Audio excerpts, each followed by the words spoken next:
দেবে জোর করে আমি নেব না, আবার যে দেবে না আমি তার কাছে আমার জোর করে কেঁদে নিই। এটা আমার খুব সরলতা। তাই জন্য হয়তো মা মন্দির দেখেনি। আমি খুব দরিদ্র ঘরের মেয়ে একটা, কিন্তু মা আমার মনের মন্দির দেখেছিল। যেখানে মনের মন্দির সুন্দর সেখানেই মা প্রবেশ করেন। যার মন মন্দির সুন্দর নয় সেখানে গোবিন্দকে রাখা যায় না। তাই গোবিন্দ বলেছেন আমি ভক্তি দেখে তার কাছে যাই, টাকা পয়সা দিকেও যাই না, কোটিপতি ঘরেও আমি যাই না। আমি যাই যার মনের হৃদয় সব থেকে বড়, আমি তার কাছে যাই। তাই ভক্তদের একটা কথা বলবো, যেখানে মায়ের কাছে আসবে না কোনো চা পাহাড়ে, শুধু কেঁদেছিলাম মায়ের একটা শাড়ির জন্য কেঁদেছিলাম, মাকে একটা ভালো মালা পরাবো তার জন্য কেঁদেছিলাম, মায়ের জন্য কেঁদেছিলাম, এখনো কাঁদছি মায়ের মন্দিরের জন্য। এটা অনেকে বুঝতে পারে না যে মঙ্গলা মা কেন পাগলামোটা করে। এক ভক্ত মা আমায় খুব ভালোবাসত, ফ্যান দিয়েছিলেন। সেই মেয়েটা নার্সের চাকরি করে, সে মায়ের চুল দান করেছে। আমার অনেক পুরনো ভক্ত বাড়িতে বাসন মেজে দিয়েছিল, তাকে বাসন মাজা মা বলতাম।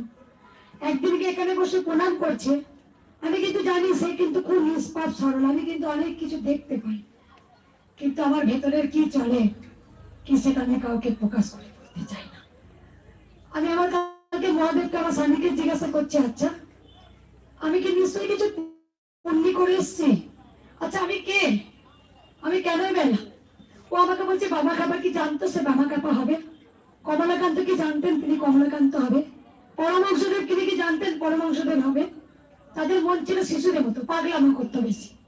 তাতে লোকে অনেক পাগলামো বলতো, খেপা ঠাকুর বলেছে বাবা কাপাকে।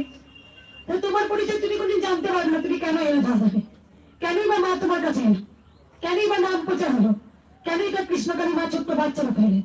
তাই এটা তোমার কাছে গোপন থাকবে, মায়ের কাছে থাকবে। আমি কিছু দেখতে পাই, সেই মা প্রণাম করছিল, আমি মাকে বলছি মা ঘরটা হাত দিস না। আমি মাকে বলছি যা ঘরে যা, কি শাড়ি আছে দেখ। মা বলছে মা আমি কিন্তু এরকম নয়, কিন্তু মা নিজে নিজেই বলছে, ও নিজে নিজেকে সন্দেহ করছে, আমি কিন্তু বলিনি। আমি জানি ও নিষ্পাপ সরল, এটা আমি অনেকে বুঝতে পারি। সেই মা হয়তো আমার বাচ্চা কোনা স্বভাবটা তার এখনো ধরার ক্ষমতা হয়নি। আমি কিন্তু জানি, ওকে বলছি মা তুমি কিন্তু ঘরটা যেন হাত দিয়ে দিও না। মা আমি ওরকম নয়, না আমি ওরকম নয়। এই বাচ্চা কোনা জিনিসটা এখন অনেকে জানতে পারে না, বুঝতে পারে না। তাই ভেতর থেকে মায়ের সন্তানকে চেনা বড় কঠিন আছে। মাকে যেমন আমরা চিনতে পারি না, তার সন্তানকেও আমরা কিন্তু চিনতে পারবো না। কখন চিনতে পারবো? যখন দায়িত্ব থাকবে না, তখন তার মর্ম বুঝতে পারবো। আর একটা কথা বলি সকল ভক্তকে, যেখানে কালকে আমি গান লিখছি মায়ের, আমি 3-4 গানে গান লিখলাম। আমি রোজ কিন্তু মায়ের ভাবে যাওয়ার পর যার যত ভাব তার তত লাভ। যখন আমি ভাবে যাই মায়ের গান লিখি। মাকে শুধু একটাই কোশ্চেন করছি, মা শুধু কথাই বললি রে, কই তুমি তো আমায় দেখা দিলে না মা, শুধু তো আমি তোমার ছায়া দেখলাম মা। তখন মাকে বলেছি এই নয়ন দিয়ে যদি তোমায় দেখতে নাই পাই, তবে এই নয়নে কোনো মূল্য নেই, এই নয়ন তোমার সামনে উঠে দেব, তোমার চরণে আমি এই নয়ন দিয়ে দেব। মাকে আমি প্রতিজ্ঞা করেছি এই নয়ন আমি উকলে তুলে দেব, তোমার চরণে আমি অর্পণ করব। যদি এই নয়নে তোমায় দেখতে না পাই, এই চোখের আমার কোনো দাম নেই। আমি জানি মা আমাকে প্রচুর ভালোবাসেন, আসবেন। মা আমাকে বলেছেন তোর মাধ্যমে পৃথিবীতে অনেক কাজ বাকি রয়েছে, করার পর তারপরে আমি আসবো। মা তো দেখা দিলে আমি আরো অন্যরকম হয়ে যাবো।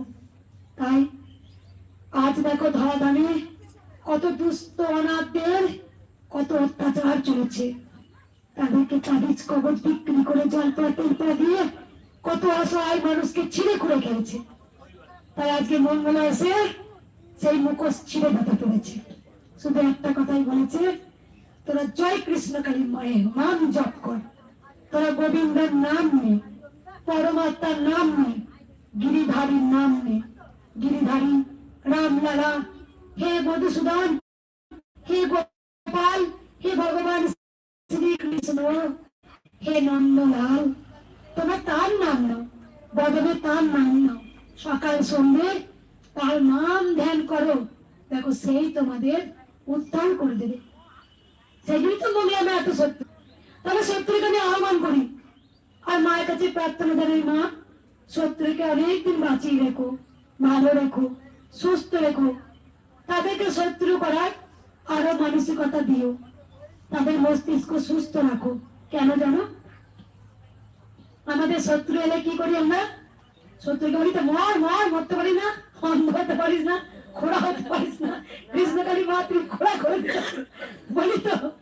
কিন্তু মঙ্গলা মাঝে অন্যরকম, শত্রু ছিল বলি তো মায়ের এত বড় মন্দির হবে, কি হবে না?